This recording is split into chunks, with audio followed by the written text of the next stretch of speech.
20h sur la télévision Futur Média. Bonsoir à toutes et à tous. Bienvenue à cette principale édition. Les titres, c'est dans un instant. Amadou Mansour Faye, ancien ministre des Infrastructures, désormais autorisé à voyager à défaut d'une notification lui interdisant de le faire. La Cour suprême a tranché en faveur du maire de Saint-Louis. Les détails au micro de ses avocats. Baisse du riz brisé ce 3 avril, une décision du chef de l'État qui agrée l'association des consommateurs du Sénégal. Son vice-président Mohamed Sissé met en garde les boutiquiers récalcitrants. Le G7 boycotte la rencontre prévue ce vendredi avec le gouvernement. Ces 7 syndicats de l'enseignement supérieur ont affirmé que le pacte social signé avec les autorités ne les engageait en rien. Les U17 fin prêts pour la CAN de la catégorie au Maroc. Tous les tests prévus ont été réussis avec brio. Assurance de Pape Ibrahim Faye qui magnifie un travail accompli en amont par la Fédération sénégalaise de football. Voilà pour les titres. Le développement, c'est dans un instant.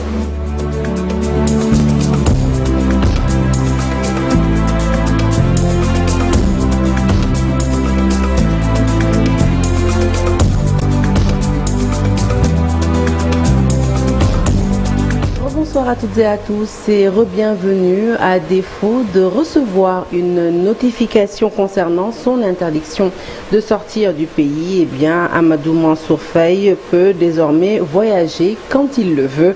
La Cour suprême a tranché en faveur du maire de Saint-Louis qui avait saisi le juge des référés liberté par l'intermédiaire de ses avocats. Justement, nous écoutons Maître El Hadji Diouf au micro d'Ibrahim Akane. Nous avions déposé pour M. Mamadou Mansour Faye, ancien ministre et maire de Saint-Louis, un référé sur liberté, référé liberté. Cette procédure de référé liberté, c'est pour, dans l'urgence, statuer pour faire cesser le trouble et une violation de la liberté fondamentale d'un citoyen. La Cour nous a écoutés et nous a donné raison. La Cour suprême, aujourd'hui, vendredi 28 mars 2025, a donné injonction au ministre de l'Intérieur de notifier à M. Mansour Faye les motifs de l'interdiction de quitter le territoire national. Faute de quoi, la Cour a dit le ministre de l'Intérieur doit donner des instructions fermes à ces éléments positionnés à l'AIBD, à l'aéroport international Blaise Diagne, de laisser M. Mansour Faye aller et venir comme il entend, quitter le territoire sénégalais et revenir comme il le veut et quand il le veut. Parlons à présent de cette saisie record de 4 milliards de billets noirs par les éléments de la brigade urbaine de Saly. Un coup de filet réussi après information qu'une femme qui était à bord d'un véhicule détenait de faux billets de banque. Elle a été interpellée et conduite au commissariat pour nécessité d'enquête. Écoutons à ce propos Omar Mbaye, commissaire urbain de Saly-Portudal. Il nous en dit plus au micro de Fatima Touré. Le 23 mars 2025, à 22h30, avons reçu une information par une source qu'un individu de sexe féminin serait à la recherche d'un technicien pouvant lui laver des billets noirs d'une valeur estimée à 4,3 milliards. Exploitant ce renseignement, les éléments de la brigade de recherche se sont transportés sur les lieux. Un des éléments se faisant passer pour le technicien devant effectuer le lavage des billets noirs a réussi à rentrer en contact avec la dame. Après avoir fixé un rendez-vous près d'une auberge située au croisement Saly, la personne suspectée s'est présentée sur les lieux à bord d'un véhicule avec ses présumés complices. Ce sont qu'elle a affaire avec des policiers. La dame a voulu s'enfuir avec le sac. C'est alors qu'elle a été interpellée par les éléments avec le sac contenant les billets noirs. La vérification du contenu du sac a permis de retrouver plusieurs billets composés de monnaies différentes et une enveloppe dans laquelle étaient rangés 2 billets de $100 et de 100 €. Sous l'annoncé en titre, ce 3 avril, la baisse du prix du riz brisé ordinaire entre en vigueur, une mesure saluée par l'Association des consommateurs du Sénégal. Mohamed Sissé a tout de même tenu à avertir boutiquiers et détaillants afin que ces derniers appliquent strictement cette baisse. Je vous propose de l'écouter. Je commencerai par exemple à dire que ce n'est pas toutes les variétés de riz, parce que c'est important. C'est le riz 100% brisure ordinaire.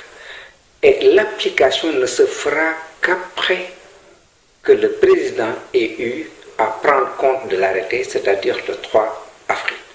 Alors, d'ici là, j'invite les boutiquiers à vider tout le stock et qu'il n'y ait pas de prétexte après pour dire qu'ils ont un stock en souffrance. Pour renforcer le contrôle, il y a les 1000 volontaires de la consommation qui vont accompagner les corps de contrôle, mais ce n'est pas suffisant.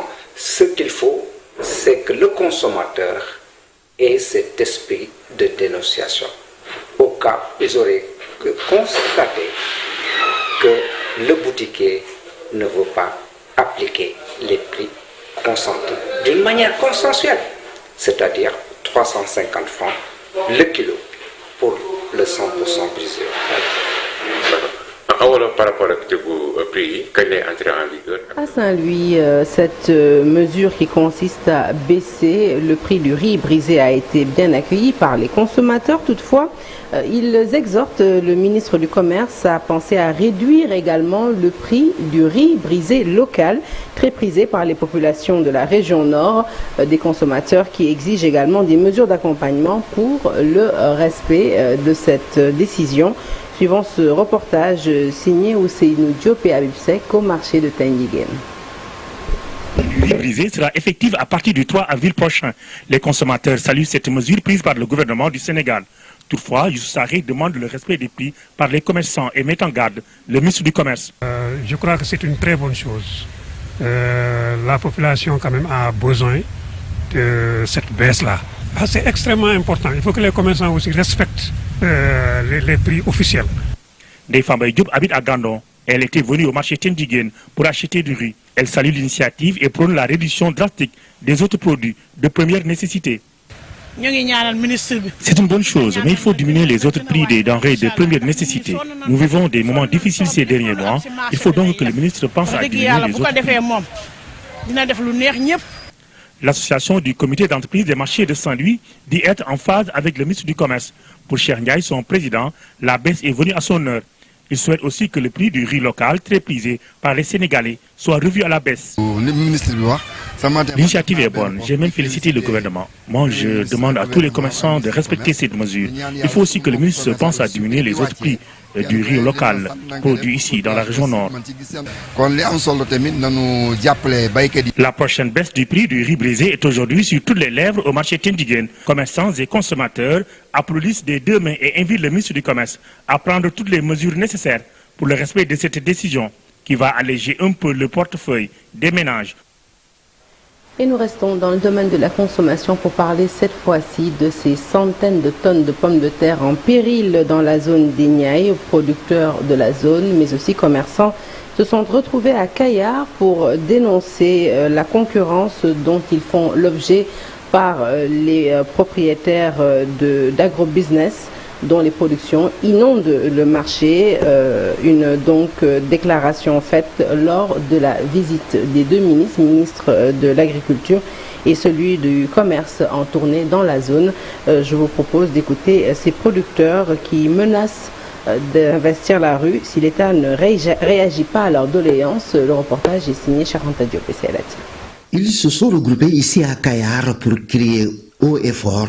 Ces producteurs de pommes de terre sont victimes d'une concurrence déloyale qui provoque des pertes de récolte. La production dans la zone des Niayes avoisine les 100 000 tonnes. Et cela est suffisant pour vraiment assurer la consommation locale. C'est ici à Kayar que le ministre du Commerce a crié que Swami Agri allait arrêter sa commercialisation le 15 mars. Mais jusqu'au moment où je vous parle, allez dans les marchés de l'intérieur du Sénégal, vous trouverez des plateaux chargés de produits en provenance de Swami Agri pour inonder le marché, bazarder sa production, pour plomber les producteurs locaux. Pour eux, le ministre de l'Agriculture et du Commerce devrait constituer un outil de dialogue entre les différents acteurs de la filière pour identifier les défis. Chaque année, avant la période de récolte, une rencontre tripartite se tient au niveau de l'ARM, composée des producteurs, des grands commerçants et de l'État du Sénégal pour fixer les délais de commercialisation qui sont dévolus à Swam Agri. Les producteurs de pommes de terre de ce collectif annoncent qu'ils vont passer à une étape supérieure si l'État ne réagit pas. Nous allons envahir les rues pour dénoncer ce qui se passe aujourd'hui. Ce slogan est sans doute nous ne pouvons plus l'accepter. Le cri de guerre des maraîchers de la zone des Niayes. Et de la consommation, nous passons à l'éducation pour parler de ce boycott du G7. Le G7 dont les membres ont boycotté délibérément la rencontre prévue ce vendredi avec le gouvernement. Le groupe des 7 syndicats de l'enseignement reste clair. Tout pacte social signé lors de cette rencontre ne les engage en rien. Selon les membres du G7, eh bien, l'État du Sénégal joue au dilatoire. Je vous propose de les écouter plutôt dans ce compte-rendu signé Fatou Bintou Conté et Mohamed Nabidjan. Ils avaient décidé de laisser aux nouvelles autorités le temps de prendre leur marque. Un an après, les problèmes demeurent au sein de l'enseignement. Le G7 s'indigne. En outre, les lenteurs administratives dans la matérialisation des accords sont à déplorer. À ce niveau, faudrait-il rappeler, seul l'accord portant sur la revalorisation de la rémunération des personnels de l'éducation et de la formation a connu un début de solution qui laisse encore intacte l'inéquité salariale en dépit de l'engagement de l'État à corriger le système de rémunération des agents de l'État. Les autres points relatifs à la carrière, à la formation auprès du logement communément appelé DMC, aux passerelles professionnelles, à la mise en œuvre du corps des administrateurs et à la régularité des concours des inspecteurs de l'enseignement moyen et secondaire demeurent en souffrance. D'ailleurs, ces 7 syndicats d'enseignants ont boycotté la rencontre prévue ce vendredi avec le gouvernement. De ces manquements. Et face à l'omerta du gouvernement sur les accords concernant le secteur de l'éducation et de la formation, le G7 fustille cette énième forfaiture et décide de boycotter la rencontre de ce jour, vendredi 28 mars, où nous devons être aujourd'hui au niveau du ministère du Travail en train de négocier avec le gouvernement. Mais constatant ces manquements, nous avons décidé aujourd'hui de convoquer cette conférence de presse qui relève du sempiternel dilatoire auquel se livre le gouvernement depuis son installation. Reste clair, tout pacte social signé ne les engage point. Au rythme où vont les choses, aucun pacte social ne saurait engager les syndicats de l'éducation et de la formation. Ce pacte qui serait signé, qui devrait être signé, l'on ne sait pas quand. S'il en est le cas, il ne pourra engager que ceux qui ont pris part aux négociations. Le G7 rappelle au gouvernement le respect des accords déjà signés et l'ouverture de négociations sur les questions nouvelles. Reparlons à présent de cette polémique autour des 4 000 milliards de dettes cachées, une nébuleuse qui pourrait être due à une défaillance des systèmes d'information ou alors de la comptabilité publique. En tout état de cause, les experts comptables du Sénégal ont décidé d'offrir leur aide à l'État du Sénégal, estimant que les délais accordés par le Fonds monétaire international étaient très courts et qu'il pourrait y avoir d'autres dettes cachées. Je vous propose d'écouter tout de suite M. Mordian. Il est président de l'ONECA et de APBOA. Ils nous en dit plus au micro de Pape Faring. Le rapport de la Cour des comptes est un rapport de 45 pages. Et que j'invite à tout le monde, il faut lire ce rapport pour le comprendre. Et dans ce rapport, on peut tirer la conclusion qu'il y a 2 problèmes. problème de système d'information d'une part, et d'autre part, un problème de comptabilité. Le système d'information, c'est ce qui a permis que certaines dettes puissent être engagées sans que ça passe par le circuit normal de la comptabilité du Trésor. Donc ça, c'est le système d'information. Et concernant la comptabilité, des dettes qui ne sont pas retracées, des recettes qui ne sont pas retracées, ce sont des problèmes comptables. Le FMI est passé et a parlé de 7 millions d'euros. Si on lit ce rapport, pour moi personnellement, je pense qu'il y a peut-être, si on creuse là, peut-être l'État pourrait solliciter l'ordre des experts comptables pour aller beaucoup dans le fond. Parce que le délai qui était fixé à la Cour des comptes, pour nous, c'est un délai très court. Pourquoi je le dis? Parce que si dans les années à venir, on constate qu'il y avait d'autres dettes qui étaient engagées et pour lesquelles on doit faire face au remboursement et que ces dettes n'étaient pas signalées dans le rapport, vous voyez ce que ça va poser comme problème. Elles sont plus de 700 ONG qui ont investi plus de 500 milliards de francs CFA dans l'économie sénégalaise. C'est ce que démontre le rapport annuel citoyen sur la contribution de la société civile dans les politiques publiques, un rapport fait par la plateforme des acteurs non étatiques. Nous avons rencontré un de ses rédacteurs. Le reportage est signé Lisa Preraya Madouba. C'est un rapport qui vient mesurer l'investissement des organisations de la société civile dans les politiques publiques et ce, dans divers secteurs. L'axe gouvernance et droits humains, c'est surtout sur cet axe-là que les ONG ont beaucoup travaillé, notamment en améliorant les niveaux de vie des populations, en travaillant sur des questions d'éducation, de santé, de la protection sociale en général, et également sur les questions liées au territoire, notamment sur des infrastructures, sur le renforcement de capacité des autorités et des citoyens. Sur ces domaines-là, vraiment l'impact de la société civile est essentiel pour... Santé, éducation, bonne gouvernance, environnement, autant de secteurs dans lesquels les ONG ont eu des impacts réels, rien qu'en 2023, note le rapport. Que les organisations de la société civile confondues pourraient investir jusqu'à 500 à 700 milliards de francs au Sénégal.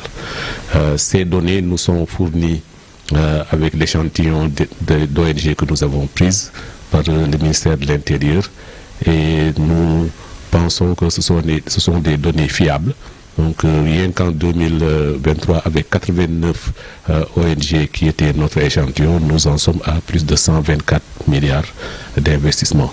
Il y a eu des avancées certes, mais il est aussi question de défis à relever pour l'avenir, mais en concertation avec les autorités. Certainement une plus grande reconnaissance de leur rôle et surtout avoir des données probantes de plus en plus rigoureusement collectées pour que les autorités puissent prendre plus en considération ce secteur d'investissement social en lui donnant certainement plus de facilité, en organisant ce qu'on appelle le Conseil supérieur du partenariat qui est déjà prévu par les textes. C'est un rapport de 52 pages réparti en 3 parties, à savoir les questions de droit, les questions économiques, mais aussi les questions d'emploi. Vous le savez, à Kaffrine, 2 cas d'hémorragie de la fièvre Crimée-Congo ont été détectés. C'était au mois de janvier dernier. Pour y faire face, les spécialistes ont lancé une campagne afin de mieux sensibiliser les populations sur la maladie. La campagne vise également à promouvoir de meilleures pratiques en matière de prévention. Le point, c'est avec Ndayawa Bey et Mam Gawidan. fièvre hémorragique de Crimée-Congo est une maladie virale transmise par les tiques et par contact avec le sang ou les tissus d'animaux infectés. Selon les spécialistes, elle représente une menace sérieuse pour la santé publique, en particulier à Kaffrine où l'agriculture et l'élevage sont les activités économiques majeures. Par ailleurs, cette campagne vise à sensibiliser les communautés. Ce qui est important aujourd'hui, c'est vraiment de voir comment informer la population, comment sensibiliser la population afin qu'elle puisse prendre les dispositions pour ne pas attraper la maladie. Et il faut retenir qu'à Kaffrine, la situation en son temps, au mois de janvier, a été bien maîtrisée jusqu'à ce qu'on puisse gérer le deuxième cas qui est guéri. Pour se protéger de cette maladie, COPS Africa Sénégal et Action Aid, en partenariat avec les autorités administratives et territoriales, vont engager la sensibilisation et la désinsectisation dans les communautés. Prévenir mieux vaut que guérir et vraiment engager cette sensibilisation pour pouvoir faire notre part dans cette situation de santé nationale. Il y aura de la sensibilisation, il y aura beaucoup d'éducation, mais ce sera ancré dans les communautés où on intervient et où aussi qui seront dans la zone de Mbirkilan et de Kaffrine. Donc il y aura de l'éducation, de la désintoxication, de la sensibilisation et aussi beaucoup d'éducation pour pouvoir après les interventions revenir en CRD de clôture pour pouvoir présenter ce qu'on a trouvé et comment on peut continuer à avancer ensemble avec toutes les parties prenantes. Pour rappel, 2 cas de fièvre hémorragique de Crimée-Congo ont été détectés au mois de janvier à Birkilan. Selon l'adjointe du gouverneur, toutes les dispositions sont prises dans les structures sanitaires pour lutter contre cette maladie dans toute la... À Bignona, c'est plus de 11 000 enfants de 18 communes du département qui ont été enrôlés et qui obtiendront bientôt leur carte nationale d'identité, le résultat d'une vaste campagne d'enrôlement lancée par le préfet du département de Bignona. L'objectif visé est de sécuriser l'avenir civique des enfants dans le Bignona. Nous suivons tout de suite les explications du préfet au micro de Boubacar Diassi et Lamine Mandjan. Citoyens passer la nuit à la préfecture. Il y avait affluence. C'est des gens qui viennent pour déposer une carte d'identité. Aujourd'hui, comment on peut faire pour sécuriser l'état civil? On nous a dit, mais attendez, à partir de 5 ans et plus, un enfant qui a 5 ans et plus, mais peut disposer d'une carte d'identité. On a émis cette idée avec les IF. On va essayer de voir, est-ce possible de faire disposer à ces élèves-là vraiment cette pièce qu'est la carte d'identité nationale. À notre grande surprise, quand on a lancé l'idée au niveau de la commune de Bignona pour démarrer, on s'est rendu compte à l'heure où je vous parle qu'on a eu à enrôler plus de 1000 personnes.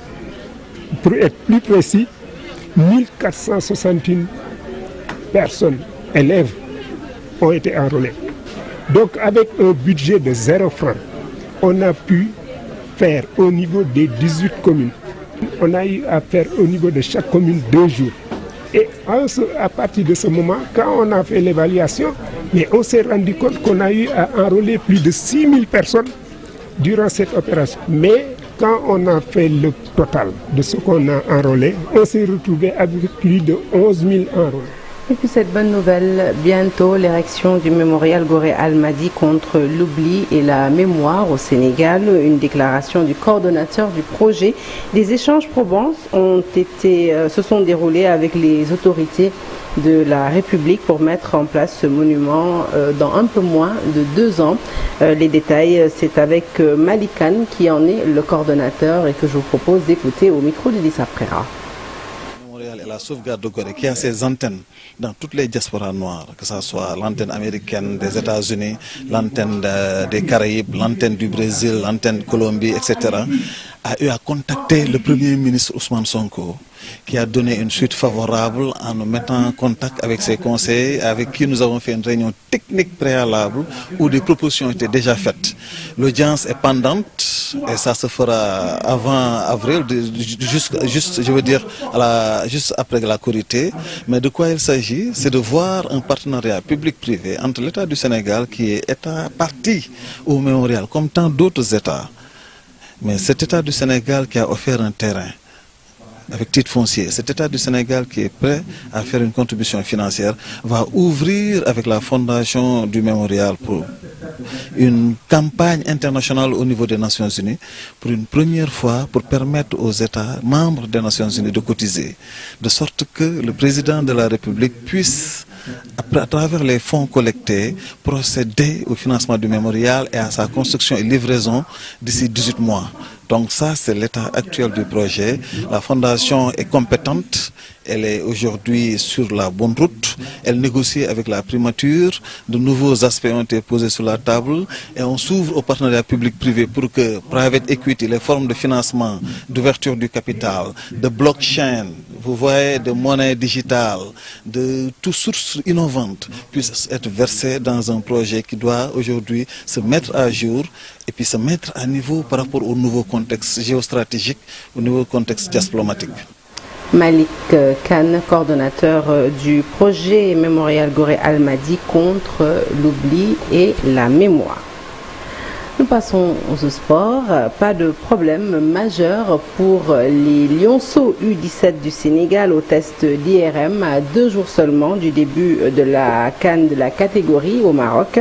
Ils ont tous réussi, ces Lionceaux, les tests selon le sélectionneur Pape Ibrahima Faye, qui magnifie un travail fait en amont par la Fédération sénégalaise de football. Je vous propose de le suivre. Ce sont les tests IRM au Sénégal avant d'aller dans les compétitions majeures.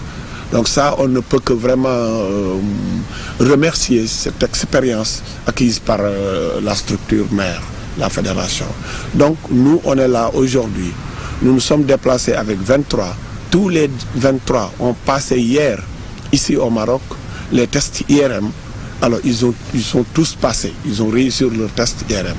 Donc je peux dire qu'étant entraîneur de ce groupe, j'ai tout mon groupe en main aujourd'hui. Donc je ne peux que vraiment remercier la commission médicale de la Fédération sénégalaise de football et aussi le staff médical donc, des U17.